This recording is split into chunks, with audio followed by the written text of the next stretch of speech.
Najaf Ashraf میں آیت اللہ محسن الحکیم نماز پڑھاتے تھے، مغربین کی نماز. تو ہم نے دیکھا کہ نماز بس انہوں نے پڑھائی، اس کے بعد اٹھ کر چلے جاتے تھے.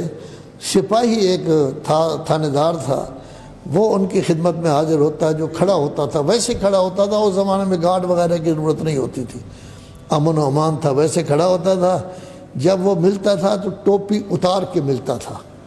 لیکن اگر کوئی عالم دین کسی سے ملنا چاہے یا کوئی نمازی ملنا چاہے تو عام قاعدہ یہ ہے کہ وہ اپنی ٹوپی یا پگڑی ہے یا امامہ ہے وہ باندھ کے ملے گا. یہ ایک معاشرے کا ہے کہ اس نے ٹوپی، چونکہ وہ سپاہی کا سلسلہ جو ہے وہ انگریزوں سے آیا ہے، انہوں نے سپاہی بنائے تھے، لہذا وہ ٹوپی اتار کے ملتے ہیں. اور ہمارا سلسلہ جو ہے وہ رسول اعظم صلی اللہ علیہ وآلہ وسلم صرف نماز نہیں، جب باہر آتے تھے اپنے گھر سے تو فل لباس ان کا ہوتا تھا. انگوٹھی بھی ہوتی تھی ان کی، خوشبو بھی لگا کر آتے تھے، عطر لگا کر آتے تھے، وہ مسواک بھی کر کے آتے تھے، سر پہ بھی باقاعدہ ہوتا تھا یہ. تو ہمیں چاہیے کہ جب ہم اللہ کے دربار میں حاضر ہوں تو ہمارے سر پہ کم از کم ہمارے لباس تو پورا ہونا چاہیے. اب ماشاءاللہ ہمارے بڑے بڑے طلبہ کرام، بعض تو لمع کے طالب علم یعنی ایم اے کے طالب علم بیٹھے ہیں، ان کے سر بھی ننگے ہیں. اور اس وقت آپ شمار کریں تو کم از کم 1/3 بزرگان ہیں. یہ ہمارے یہ بھی مولوی صاحب ہیں، یہ تشریف فرما ہے، بہت نیک آدمی ہیں، بڑے نمازی ہیں، ہر نماز میں ہوتے ہیں. لیکن یہی اگر پہن لیں سر پہ کوئی چیز تو اس کا مطلب یہ لباس پورا ہوگا تو ثواب پورا ہوگا. جتنا کم کرتے جائیں گے اتنا ثواب کم ہو جائے گا. اگر آپ انگوٹھی پہن کر نہیں آئے تو تھوڑا سا ثواب کم، ٹوپی نہیں پہنی تھوڑا سا ثواب کم، اگر آپ واسکٹ پہنتے ہیں وہ نہیں پہنی تو اور ثواب کم ہو جائے گا. قمیض اتار دیں تب بھی نماز ہو جاتی ہے، بنیان پہنی ہوئی ہو، بنیان اتار دیں تب بھی نماز ہو جاتی ہے.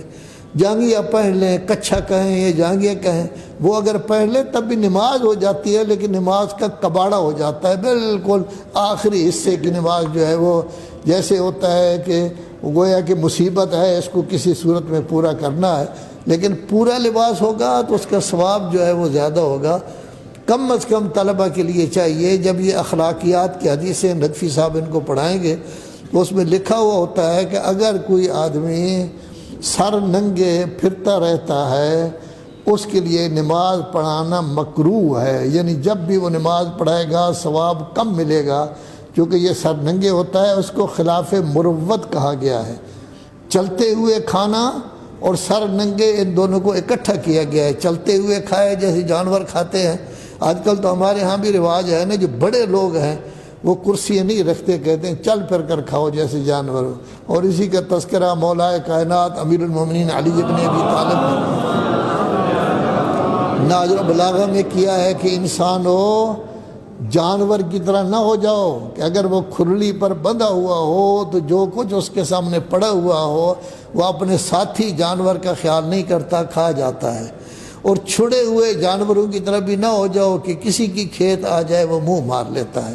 تو بہرحال یہ ایک طالب علموں کے لیے کم از کم چاہیے کہ کم از کم ان کے سر پر کوئی نہ کوئی چیز، باقی تو تمام بزرگوں کے سر پر ہونی چاہیے، نماز میں کم از کم کوئی چیز ہونی چاہیے. یہ